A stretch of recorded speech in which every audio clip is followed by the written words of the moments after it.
Saya Kelvin Majuni, saya dari kelas TI 02 tahun 2025. Prodi saya yaitu Teknik Informatika. Di sini saya akan mempresentasikan proyek saya yang berjudul Sistem Monitoring Makanan Bergizi Gratis. Nah, masuk ke diagram konteks. Alur data sistem monitoring makanan bergizi gratis. Di sini terdapat sistem pusat, yaitu sistem monitoring makanan bergizi gratis.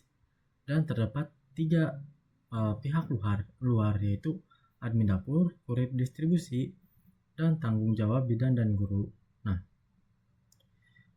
tugas sistem pusat yaitu monitoring makanan bergizi gratisnya mengirim rekap kebutuhan proporsi ke pihak admin dapur dan mengirim surat jalan distribusi ke pihak kurir distribusi dan mengirim juga info menu harian ke pihak tanggung jawab bidan dan guru. Nah, lalu tugas pihak admin dapur yaitu menginput atau mengirim data target dan menu ke sistem pusat yaitu monitoring makanan bergizi gratis. Nah, lalu di pihak kurir distribusi akan mengirim update status terkirim jika sudah terkirim ke tujuannya. Nah, lalu di bagian penanggung jawab bidan dan gurunya akan mengirim konfirmasi dan keluhan jika makanannya tidak layak atau basi. Nah, begitu. Lanjut ke admin dapur. Nah, DFD level 0. Maksudnya, lanjut ke bagian DFD level 0. Nah, di sini terdapat pihak admin dapur. Nah, pihak admin dapur ini akan menginput target dan menu ke proses 1.0 yaitu pendataan master dan akan menyimpan data ke store data yaitu data master. Nah, lalu di proses 2.0 ini yaitu kalkulasi porsi, proses ini akan mengambil data dari dari store data master yaitu mengambil master data.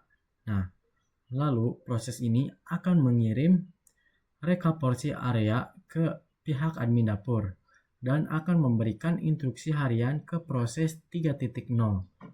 Nah, dari proses 3.0 manajemen distribusi ini akan menerima instruksi harian dan akan mengambil data dari store data distribusi, mengambil rute dan waktu, lalu akan mengirim surat jalan di jam 6 pas ke pihak posyandu, jam 9 pas ke pihak sekolah, mengirim ke pihak kurir distribusi. Lalu pihak kurir distribusi ini akan mengirim konfirmasi terkirim jika sudah terkirim ke tujuan tertentu yaitu pihak sekolah dan posyandu. Nah, mengirim ke proses manajemen distribusi. Lalu proses manajemen distribusi ini menyimpan data simpan jadwal ke data store data distribusi. Nah, lanjut ke proses 4.0 yaitu pelaporan dan evaluasi. Mengambil data dari data distribusi yaitu status distribusi. Nah, lalu menyimpan data monitoring ke store data monitoring dan mengambil data dari data monitoring yaitu evaluasi gizi. Nah, dan menerima laporan kondisi makanan dari si penanggung jawab. Lalu akan mengirim laporan eksekutif ke pihak admin dapur. Nah, lanjut ke DFD level 1 proses 2.0 yaitu pendataan master. Di sini terdapat pihak admin dapur. Nah, dan di sini memiliki dua proses. Nah, pihak admin dapur ini akan mengirim data dusun, sekolah, dan jumlah penerima ke proses 2.1 kelola data, lokasi, dan target. Nah, di proses ini akan menyimpan lokasi dan target ke store data, lokasi, dan penerima. Nah, dan admin dapur juga mengirim data menu hari Senin sampai Jumat ke ke proses kelola data menu harian.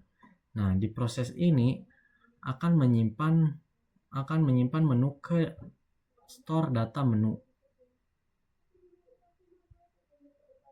Nah, lanjut ke bagian DFD level 1 proses 3.0, yaitu kalkulasi porsi. Nah, di sini terdapat dua proses, yaitu hitung total porsi kecil dan besar, penarikan menu hari ini. Nah, di proses hitung total porsi kecil dan besar, mengambil data dari data lokasi dan penerima, yaitu ambil target per areanya. Nah, lalu akan mengirim ke pihak admin dapur, yaitu tampilkan rekap porsinya. Nah, di proses penarikan menu hari ini, mengambil data dari data menu, yaitu ambil jadwal menu. Lalu akan mengirim ke pihak admin dapur, yaitu tampilkan menu aktif. Nah, lanjut ke DFD level 1 proses 4.0 manajemen distribusi. Nah, di sini terdapat proses penyimpanan 4.1 generate surat dan jalan di jam 6 pas dan jam 9 pas. Nah, proses ini mengambil data dari data lokasi dan penerima, yaitu ambil rute dan waktu. Lalu akan mengirim ke pihak kurir distribusi, yaitu surat jalan.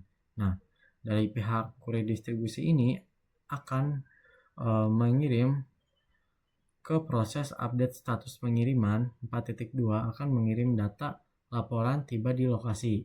Nah, di proses 4.1 ini akan menyimpan buat jadwal kirim ke data distribusi. Nah, lanjut ke bagian DFD level 1 proses 5.0 pelaporan dan monitoring. Di sini terdapat proses 5.1 input, checklist, dan konsumsi dan keluhan. Nah, di sini terdapat di sini pihak penanggung jawab bidan dan guru akan mengirim lapor sisa makanan dan kualitas ke proses ini 5.1. Nah, di proses 5.1 ini akan menyimpan data checklist ke store data monitoring. Nah, di proses 5.2 ini cetak laporan evaluasi total, akan mengambil data dari data monitoring, yaitu ambil rekap keluhannya. Nah, dan mengambil data dari data distribusi, yaitu ambil rekap pengirimannya. Nah, lalu akan mengirim atau memberikan ke admin dapur, yaitu dokumen laporan keseluruhan. Nah, lanjut ke bagian normalisasi. Nih, di sini tuh terdapat tabel UNF sebelum dinormalisasi. Nah, sebelum dinormalisasi. Nah, ini terdapat lokasi berulang di setiap baris dan kolom menu berisi banyak item sekaligus. Ini yang menjadi masalah utamanya. Nah, lanjut ke bagian normalisasi from 1NF. Nah, setiap selnya hanya berisi satu nilai. Kolom penerima yang tadinya terpisah, busui, bumil, balita, siswa, kini digabung jadi satu kolom. Nah, menjadi yang bernama penerima manfaat. Nah, lanjut ke bagian skor normalisasi from 2NF. Nah, di tahap ini menu kita pisahkan ke tabel tersendiri. Tabel transaksi hanya menyimpan data distribusi. Setiap kolom bergantung penuh pada primary key. Nah, lanjut ke menu harian. Di sini tabel 2.2 menu harian, tabel master. Nah, di sini terdapat daftar menu hariannya. Nah, primary key-nya yaitu hari. Nah, begitu. Lanjut ke trade normal from 3NF. Nah, ini normalisasi tahap 3 hasil akhirnya. Nah, di sini terdapat tabel master satu lokasi. Nah, di sini primary key-nya yaitu id lokasi. Nah, terdapat nama lokasi dan jenis lokasi. nama lokasi, jenis lokasi, dan waktu terkirim. Nah, nama lokasinya per dusun dan per sekolah. Nah, per dusun dan per sekolah. Nama lokasinya itu ya Dusun Manis, Dusun Pon, Dusun Kaliwon, Dusun Wage, Dusun Pahing, Daycare Lebah 1, SDN Sangkan Urip, SMA 1 Cilimus, SMK Pertiwi Cilimus. Nah, jenis lokasinya itu mengirimnya per dusun itu posyandu ke posyandu. Nah, dan dari daycare sampai SMK Pertiwi Cilimus itu dikirimnya ke jenis lokasinya yaitu sekolah maksudnya. Nah, waktu pengirimannya dari jam 6 pas yaitu ke posyandu dan dari jam 9 pas yaitu ke sekolah. Nah, di sini terdapat tabel master 2 kategori penerima. Nah, di sini primary key-nya yaitu id kategori. Nah, terdapat nama penerimanya Busui, Bumil, Balita, Siswa, dan Tenaga Pendidikan. Jenis porsinya, jenis porsi Busui Bumil yaitu besar, kecuali balita yaitu kecil. Siswa dan tenaga pendidikan juga besar. Nah, lanjut ke tabel master 3 yaitu menu, sama seperti tadi. Nah, di sini dipecah menjadi 5 bagian. Menjadi 5 bagian. 5 bagian menu makanannya. Lauk pauknya seperti lauk pauknya gitu. Nah, di sini terdapat item utamanya itu potato wet case seperti itu contohnya. Nah, lauk pauknya seperti dimsum ayam, tahu, sayurnya belanced kol dan buah semangka tambahan saus kacang. Nah, di sini primary key-nya yaitu id menu. Nah, di sini lanjut ke bagian tabel transaksi, target, distribusi, dan distribusi lokasi. Nah, di sini primary key-nya yaitu id target. Nah, frozen key-nya ada 2 yaitu id lokasi dan id kategori. Nah, di sini juga terdapat jumlah porsinya. Jumlah busui 19, bumil 6 per dusun. Seperti itulah. Dari dusun Manis 19 yaitu busui 19, bumil 6 porsinya dari dusun Manis, terus balitanya 38 porsi, dan dusun Pon busuinya 28, bumilnya 6, balitanya 45 porsi. Seperti itu. Nah, lanjut ke bagian IRD-nya. Di sini terdapat 3 pihak, 3 entitas yaitu menu, lokasi, dan kategori. Nah, di bagian menu ini terdapat berisi 3 yaitu menu utama, hari, dan id menu sebagai primary key. Nah, di bagian lokasi ini berisi id lokasi sebagai primary key, nama lokasi, dan jenis lokasi. Ini sebagai frozen key. Nah, lalu di bagian kategori ini terdapat id kategori sebagai primary key dan nama kategori sebagai frozen key. Nah, lalu di sini terdapat segitiga layang-layang. Nah, di sini tuh terdapat berisi status terkirim dan waktu kirim. Nah, yang di bagian sini terdapat di bagian sini yaitu bernama memiliki data porsi kecil, porsi besar, total jumlah sebagai frozen key. Nah, di bagian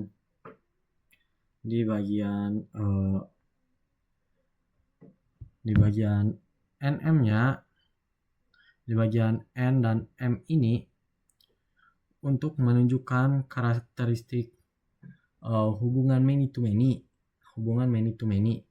Nah, huruf yang berbeda ini membedakan bahwa kapasitas banyak pada kedua entitas tersebut tidak bersifat mutlak atau tidak harus sama secara jumlah.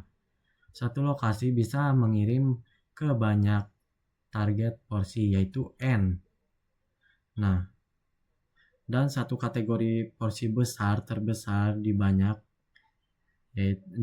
lokasi dan volume data yang independen, yaitu M.